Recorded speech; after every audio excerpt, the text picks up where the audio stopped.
Olá, seja bem-vindo a mais um tutorial. Nesse vídeo vou tratar da criação de um livro digital. Com a sala aberta, com a edição ativa, clica em adicionar uma atividade ou recurso. E em recursos, escolhemos a opção livro.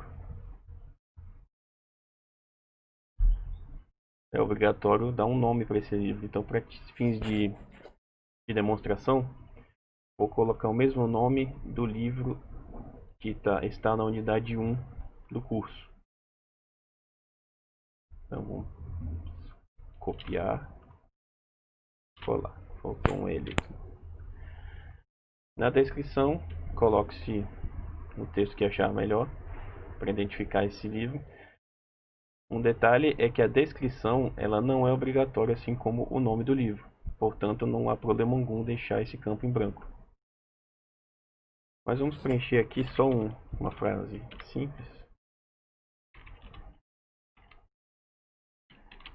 Demonstrar a funcionalidade.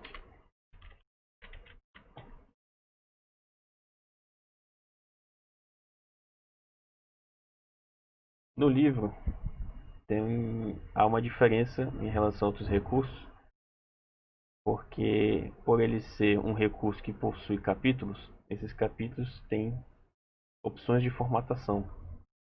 Por padrão, a opção que o Moodle deixa selecionada é a opção de números. No entanto, o Moodle tem uma limitação em relação à quantidade de níveis de subcapítulos de um livro. Você só consegue ir até o segundo nível, ou seja, se você tem um capítulo 1, só se consegue chegar até o 1.1. A intenção disso é não fazer com que a leitura fique muito extensa e às vezes até cansativa. E quando aparecer um sumário aqui do lado direito, pode ficar até um pouco confuso de se encontrar depois. No entanto, há uma forma de se contornar essa limitação, que é escolhendo a opção nada. Quando essa opção é selecionada, você mesmo tem que digitar a numeração que deseja no título do capítulo. Nós vamos ver mais ou menos como é isso no próximo passo. Vamos apenas agora salvar e voltar ao curso. Aqui o livro está criado. É um livro vazio, que só tem um nome. Como ele está vazio, de imediato o Moodle nos pede para dar um título a um primeiro capítulo. Vamos chamar esse título de introdução. Como ele é um capítulo, eu não vou marcar essa opção subcapítulo. Essa opção só vou marcar se houver necessidade de criar um subcapítulo deste capítulo. Como eu estou tratando de um capítulo propriamente dito, eu não marco essa opção. Aqui tem o editor de texto, como já vimos em vários outros recursos. Nesse editor de texto eu posso incluir imagens que estejam ou nos repositórios do Moodle, ou eu posso enviar uma nova imagem. Vou aproveitar essa que está aqui para usar como exemplo. Aqui eu escolho o tamanho automático. O Moodle define qual é o melhor tamanho para se adequar a esse espaço. Eu posso colocar uma descrição para essa imagem, mas não preciso colocar uma descrição, então marco essa opção descrição não necessária. Ao clicar em salvar, a imagem já aparece aqui no corpo do texto. Eu posso, abaixo dessa imagem, digitar alguma coisa.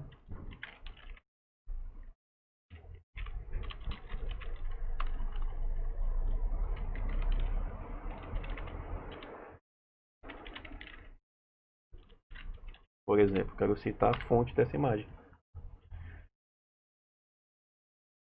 Existem muitos outros recursos. Eu posso criar uma tabela. Dentro dessa tabela, eu posso já de pronto deixar uma legenda para essa tabela. Se eu quero que ela fique no topo do texto ou no fundo, um cabeçalho. para essa tabela e quantidade de linhas e colunas. Uma tabela que é útil quando se quer, por exemplo, chamar a atenção do leitor.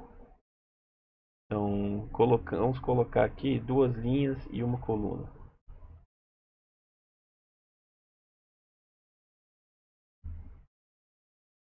Com essa tabela criada, é possível colocar, inclusive, imagens aqui dentro. Então, vamos tentar pegar uma imagem que já esteja aqui no repositório.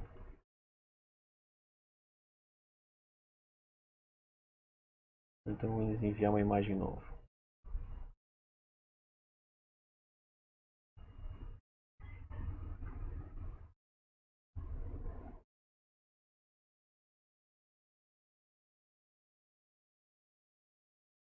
Vou colocar essa aqui, por exemplo.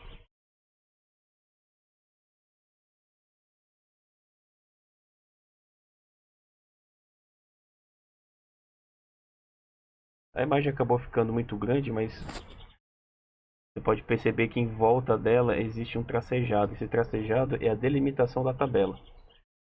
Então, você poderia, por exemplo, procurar num banco de imagens gratuito disponível no livro, lá no curso.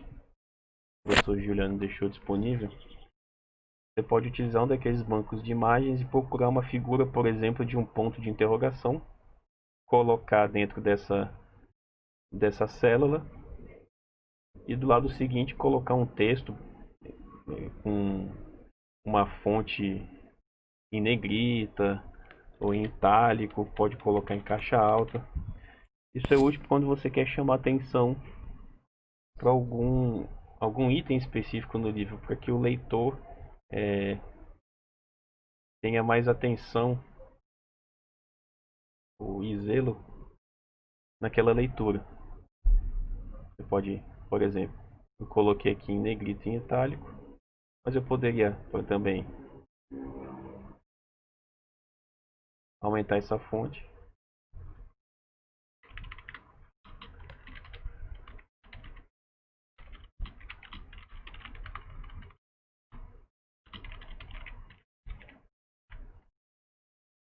Posso selecionar esse texto e também mudar a cor dele.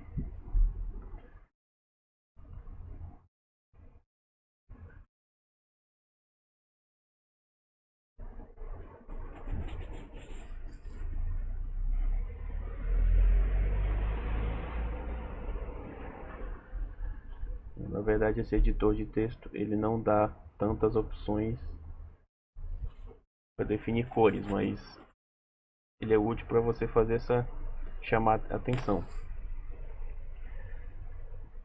Bem, vamos salvar.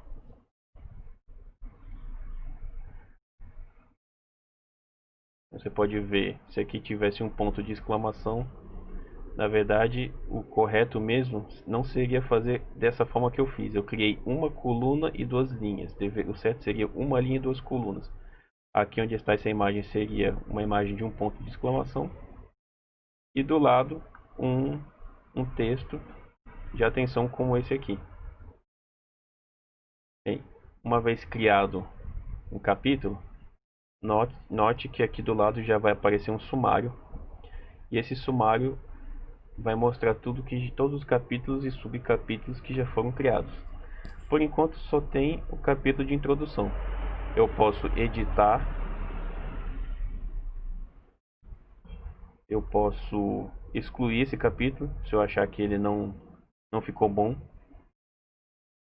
Eu posso ocultar esse capítulo dessa forma. Ele continua existindo no livro, mas o aluno não conseguirá lê-lo. Isso é bom para quando se quer fazer alguns pequenos ajustes, mas não quer que o aluno fique vendo o que está sendo feito. Então,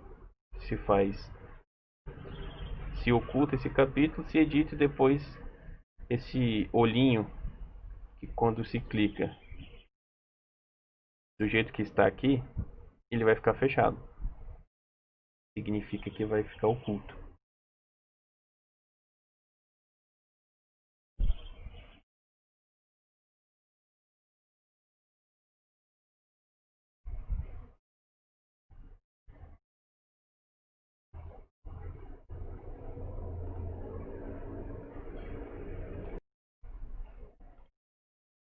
o olhinho ficou com um traço assim, significa que ele está oculto.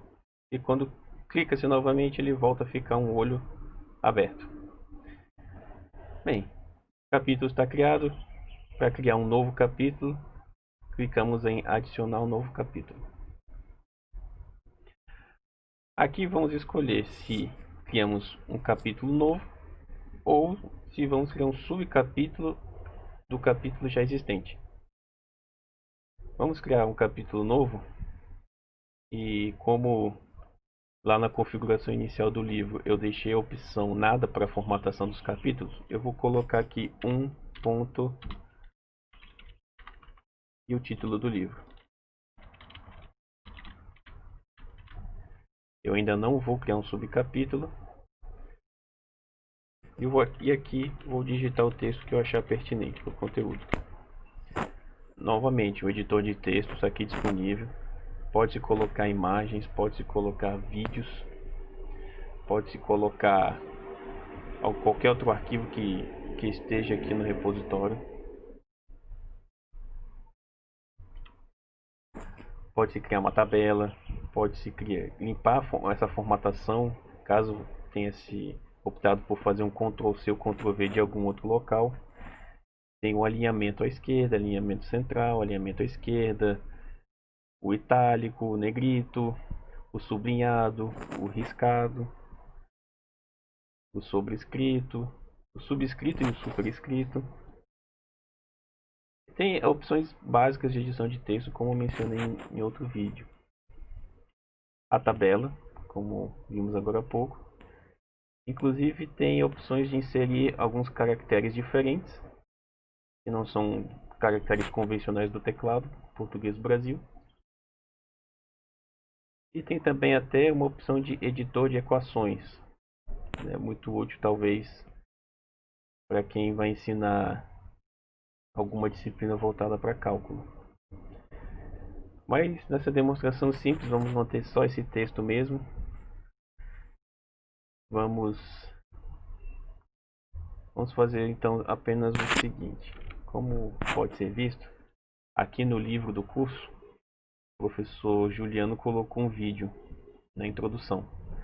Como que esse vídeo veio parar aqui? Vocês devem se lembrar que no recurso página nós vimos como fazer incorporação de um vídeo no YouTube. Então foi basicamente o que ele fez aqui. Vamos tentar reproduzir essa mesma incorporação. Então vou aqui clicar com o botão direito e copiar a URL do vídeo. Volto para cá, clico em mídia e insiro aqui a URL.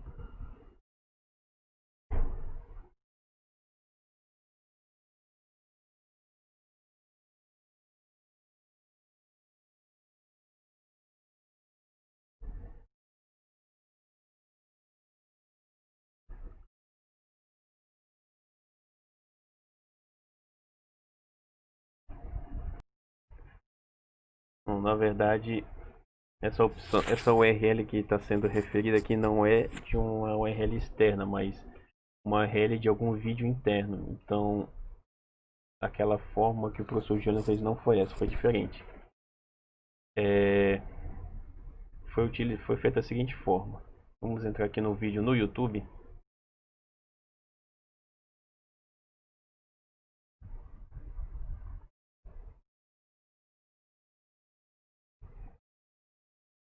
Esse vídeo tem uma opção aqui embaixo chamada compartilhar e tem a opção aqui incorporar.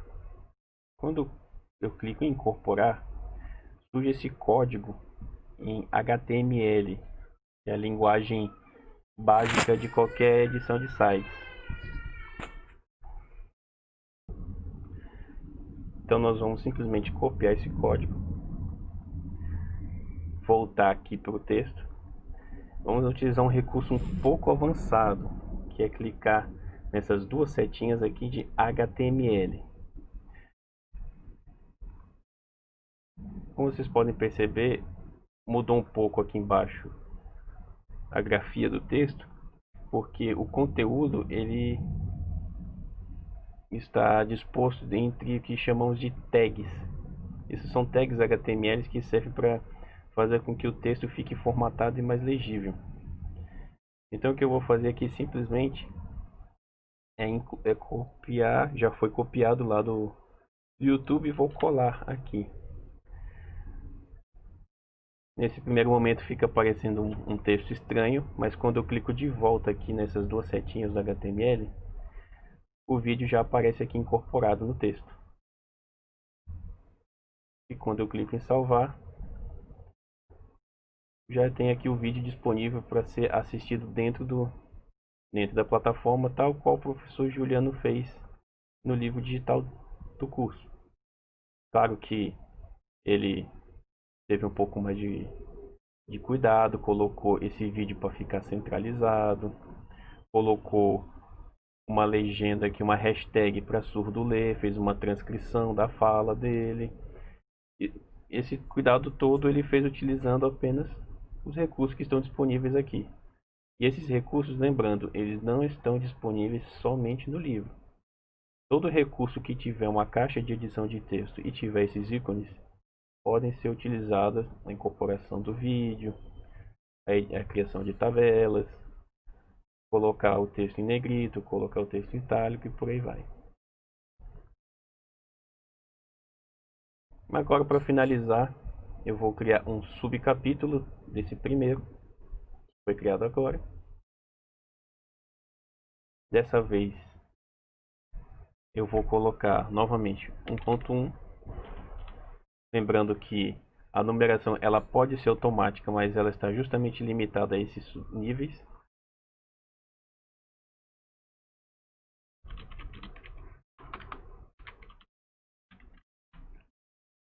E dessa vez eu vou marcar que isto é um subcapítulo.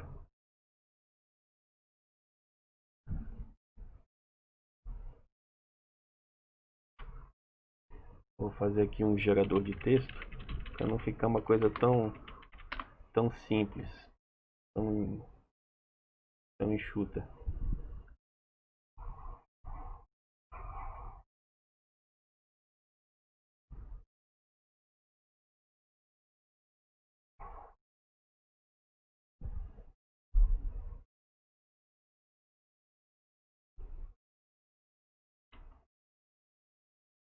Pronto, esse é o conteúdo do subcapítulo.